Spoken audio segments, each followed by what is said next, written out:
I'm Michael Swank. I'm a fellowship-trained joint replacement surgeon in Cincinnati, Ohio. I've been in practice 29 years now and limit my practice exclusively to outpatient hip and knee replacement surgery. Last year we did about 600 consecutive outpatient knee replacements.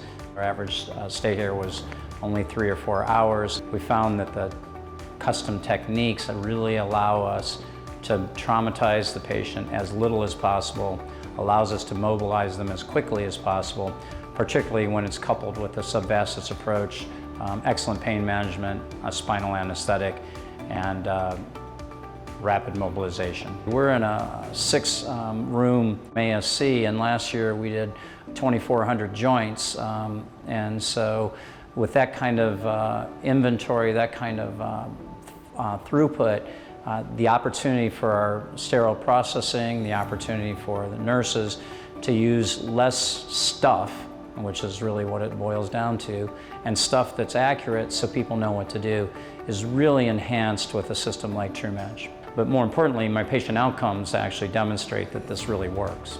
To say that all the things together have radically improved patient outcome, better implants, better implantation technique, better pain control, better blood management, better physical therapy in terms of less frequently because it's not necessary.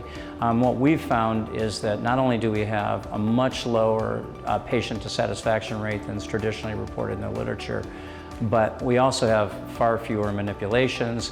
We have people coming in at 6 weeks on average 125 to 140 degrees of flexion, almost matching the other side, which 10 years ago was essentially unheard of. It's been multifactorial and we've changed a lot of things at the same time, but all the things together, and again, last year I did just about 600 total knees, and we didn't have a single patient get admitted to the hospital from the ASC.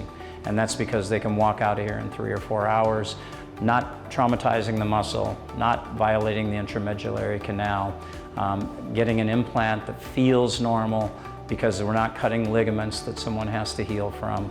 All these things together really have improved dramatically patient outcome.